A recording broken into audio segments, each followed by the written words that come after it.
નમસ્કાર દોસ્તો, આજના વિડીયોમાં હું તમને એક ખૂબ જ મહત્વપૂર્ણ સરકારી યોજના વિશે જણાવવા જઈ રહ્યો છું. આ યોજનાનું નામ છે પ્રધાનમંત્રી મુદ્રા યોજના. જો તમે તમારો પોતાનો નાનો ધંધો શરૂ કરવા માંગો છો કે તમારા વ્યવસાયને વધારવા માંગો છો તો આ વિડીયો તમારા માટે જ છે. આ વિડીયોમાં આપણે શું જાણીશું તો સૌપ્રથમ મુદ્રા લોન યોજના શું છે, તેના 4 પ્રકાર વિશે જાણીશું, કોણ લોન લઈ શકે છે, કેટલી લોન મળે છે, અરજી કેવી રીતે કરવી, જરૂરી દસ્તાવેજો અને શરતો. આટલી વસ્તુ મિત્રો આપણે આજે આ વિડીયોમાં જોવાના છે મિત્રો. તો ચાલો શરૂ કરીએ, પણ પહેલાં તમે આ ચેનલને સબસ્ક્રાઇબ કરી દેજો અને બાજુમાં રહેલું બેલ આઇકોન પણ દબાવી દેજો. સૌપ્રથમ આપણે જોઈએ મુદ્રા લોન શું છે. પ્રધાનમંત્રી મુદ્રા યોજના એ ભારત સરકારની એક મહત્વાકાંક્ષી યોજના છે જે 2015માં શરૂ કરવામાં આવી હતી. મુદ્રાનો અર્થ શું થાય છે? Micro units development and refinance agency. હવે મુખ્ય હેતુની વાત કરીએ તો નાના અને લઘુ ઉદ્યોગો, વેપારીઓ અને સ્વરોજગાર શરૂ કરવા માંગતા હોય તેવા લોકોને સરળ રીતે લોન પૂરી પાડવી તેનો મુખ્ય હેતુ રહેલો છે. આ યોજનામાં મિત્રો તમને 20 લાખ સુધીની લોન કોઈપણ ગેરંટી વગર મળી શકે છે. ખાસ વાત તો એ છે કે આ લોનમાં તમારે કોઈ સિક્યુરિટી કે કોઈ ગેરંટીની જરૂર નથી, એટલે કે તમારે કોઈ પણ પ્રોપર્ટી કે ગિરોખત મૂકવાની પણ જરૂર રહેતી નથી. હવે મિત્રો આગળ વધીએ આપણે તો મુદ્રા લોનના 4 કેટેગરીમાં વહેંચવામાં આવેલી છે. સૌપ્રથમ છે શિશુ લોન, જેમાં તમને ₹50,000 સુધીની લોન મળશે. તો આ લોન કેના માટે છે કે જેઓ પોતાનો નવો ધંધો શરૂ કરવા માંગે છે તેના માટે છે શિશુ લોન. ઉદાહરણ તરીકે હું તમને જણાવું તો નાની દુકાન ખોલવી, શાકભાજીનો વેપાર કરવો, રિક્ષા કે થેલો ખરીદવો તો મારે, ટેલરિંગનું કામ કરવું, બ્યુટી પાર્લર કરવું, અથવા તો જે ફેરી ફરતા વેપારીઓ છે તેના માટે શિશુ લોન રહેલી છે. ત્યારબાદ મિત્રો બીજી લોન છે કિશોર લોન, જેની રકમ છે મિત્રો 50,000 થી લઈને 5 લાખ. કેના માટે છે કે જેઓ ધંધાથી પહેલેથી સ્થાપિત કરેલો છે અને વધારવા માંગે છે. દાખલા તરીકે નાની મેન્યુફેક્ચરિંગ યુનિટ છે, મશીનરીની ખરીદી કરવી છે, દુકાનનું વિસ્તરણ કરવું છે, ટ્રાન્સપોર્ટ વાહન ખરીદવું છે, તેના માટે છે કિશોર લોન. ત્યારબાદ મિત્રો આગળ વધીએ તો છે ત્રીજી લોન છે તે છે તરુણ લોન, જેમાં તમને 5 લાખથી લઈ અને 10 લાખ સુધીની લોન મળશે. આ મિત્રો લોન કેના માટે છે કે સ્થાપિત વ્યવસાયીઓ કે જેમને મોટા રોકાણની જરૂર હોય છે, દાખલા તરીકે મોટી મશીનરી ખરીદવી, મોટા સ્ટોકની ખરીદી કરવી, વ્યવસાયનું વિસ્તરણ કરવું, એડવાન્સ ટેકનોલોજીવાળા સાધનો ખરીદવા, તેના માટે મિત્રો આ લોન રહેલી છે. અને ત્યારબાદ મિત્રો ચોથી લોન છે તેનું નામ છે તરુણ પ્લસ, જેની રકમ મિત્રો 10 લાખથી લઈ અને 20 લાખ સુધીની હશે. જેમાં હું તમને ઉદાહરણ આપું તો ખૂબ જ મોટા અને એડવાન્સ ટેકનોલોજીવાળા તમારે મશીનની ખરીદી કરવી હોય તો તમારે તરુણ પ્લસ લોન લેવી પડશે. હવે મિત્રો આ યોજના માટે આપણે પાત્રતા જોઈએ કે આ યોજના અંતર્ગત કેને કેને લોન મળે. તો સૌપ્રથમ મિત્રો તમે ભારતના નાગરિક હોવા જોઈએ, ઓછામાં ઓછી તમારી 18 વર્ષ પૂરી હોવી જોઈએ અને વધુમાં વધુ 65 વર્ષ હોવા જોઈએ.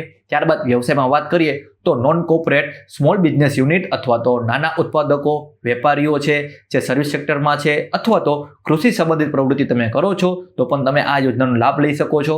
આવકની વાત કરીએ તો કોઈ ન્યૂનતમ આવકની તમારી જરૂર રહેતી નથી, પણ લોન પરત કરવાની તમારામાં ક્ષમતા હોવી જોઈએ. આ વસ્તુ ધ્યાન રાખજો. આ ઉપરાંત મિત્રો જેઓ ખેતી કરે છે તેઓ સીધી રીતે પાત્રતા ધરાવતા નથી, પણ કૃષિ સંબંધિત જેટલા ધંધા છે જેમ કે ડેરી છે, પોલ્ટ્રી છે, મધમાખી પાલન છે તે લોન લઈ શકે છે.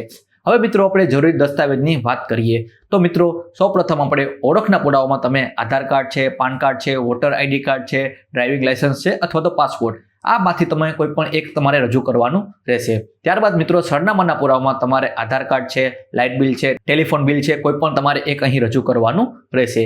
ત્યારબાદ મિત્રો વાત કરીએ વ્યવસાય સંબંધિતમાં ડોક્યુમેન્ટમાં તમારે તમારો બિઝનેસ પ્લાન અથવા તો પ્રોજેક્ટ રિપોર્ટ આપવો પડશે, છેલ્લા 6 મહિનાની બેંકની સ્ટેટમેન્ટ આપવું પડશે. જો તમે પહેલેથી ધંધો કરેલો છે તો તેના પુરાવા આપવા પડશે. જીએસટી નંબર જો લાગુ પડતા હોય તો તમારે આપવા પડશે. અન્ય ડોક્યુમેન્ટમાં મિત્રો વાત કરું તો તમારે 2 પાસપોર્ટ સાઇઝના ફોટાની જરૂર પડશે. તેમજ કેટેગરીનો જો તમે લાભ લેતા હોય તે લોકો માટે તમારે તમારા કાસ્ટ સર્ટિફિકેટની જરૂર પડશે. હવે મિત્રો તમારે અરજી ફોર્મમાં તમારે લોન માટે અરજી કેવી રીતે કરવી તો મિત્રો ઘણી બધી રીતે તમે અરજી કરી શકો છો, પણ હું તમને અહીં એક સહેલાઈ મેથડ આપું છું. જેમ કે નજીકની બેંકમાં તમારે જે નાણાકીય સંસ્થા છે અથવા તો કોમર્શિયલ બેંક છે ત્યાં તમારે જવું, ત્યાં તમારે મુદ્રા લોનનો અરજીનું ફોર્મ માંગવું, ફોર્મ ભરી અને જરૂરી દસ્તાવેજ મેં તમને કીધા તેને તમારે છોડી દેવા. ત્યારબાદ મિત્રો તમારે બિઝનેસ પ્લાન તૈયાર કરવો કે જેમાં તમારે તમારો ધંધો શું છે, કેટલું રોકાણ જોઈએ છે, કેવી રીતે પરત કરશો, અપેક્ષિત આવક કેટલી છે વગેરે જેવું તમારે મસ્ત એક બિઝનેસ પ્લાન બનાવવો પડશે. ત્યારબાદ મિત્રો આખું બેંકમાં તમારે અરજી જમા કરાવવાની રહેશે. બેંક છે તમારી અરજીને ચકાસણી કરશે. બેંક છે તે તમારી અરજીની ચકાસણી કર્યા બાદ તમારી લોનને મંજૂર કરશે. હવે મિત્રો આપણે વાત કરીએ વ્યાજ દર અને ચૂકવણી. આ પણ ઇમ્પોર્ટન્ટ ભાગ છે કે જ્યારે તમે લોન લ્યો છો ત્યારબાદ તમારે ચૂકવવાની કેવી રીતે રહેશે. તો વ્યાજદર મિત્રો વાત કરીએ તો આશરે 8 થી લઈને 12% જેટલો હોય છે. અલગ અલગ બેંક દ્વારા અલગ અલગ હોય છે, તો ડિપેન્ડ કરે છે તમે કઈ બેંકમાંથી લોન લ્યો છો. આ ઉપરાંત મિત્રો ચૂકવણીનો સમયની વાત કરીએ તો 3 વર્ષથી લઈ અને 5 વર્ષ સુધી તમને બેંક સમય આપે છે, અને ઘણી વખત મિત્રો તમારા પ્રોજેક્ટ કોસ્ટ પ્રમાણે તમને 7 વર્ષ પણ આપે છે. આ ઉપરાંત મિત્રો તમને માસિક કે ત્રિમાસિક હપ્તા પણ કરી આપે છે, એટલે કે જે તમે EMI ભરો છો તેમાં પણ તમને માસિક કે ત્રિમાસિક કરી આપે છે. પ્રોસેસિંગ ફી કહું તો સામાન્ય રીતે ખૂબ જ ઓછી હોય છે. કેટલીક બેંકો તો ફી પણ નથી લેતી, કોઈ પણ હિડન ચાર્જ પણ નથી. મહત્વપૂર્ણ ટિપ્સ અને સાવધાની છે મિત્રો. તો સૌપ્રથમ પહેલા તમને ટિપ્સ આપું તો સારો બિઝનેસ પ્લાન બનાવો. આ સૌથી મહત્વપૂર્ણ ભાગ છે. બેંક પસંદગી કરો. ત્યારબાદ બેંક પસંદગીની વાત કરીએ તો જે બેંકમાં તમારો અકાઉન્ટ છે ત્યાં પહેલા જાઓ, દસ્તાવેજ વ્યવસ્થિત રાખો, સિબિલ સ્કોર તમારો સારો રાખો, સમયસર ચૂકવણી કરો, જરૂર પડે તેટલી જ લોન લો. આટલી મિત્રો હું તમને ટિપ્સ આપું છું. હવે સાવધાની રાખવાની જરૂર છે, તો નકલી એજન્ટથી સાવધાન રહ્યો. કોઈ પણ મધ્યસ્થી કે એજન્ટને પૈસા ન આપો, સીધા બેંકમાં જ જાઓ.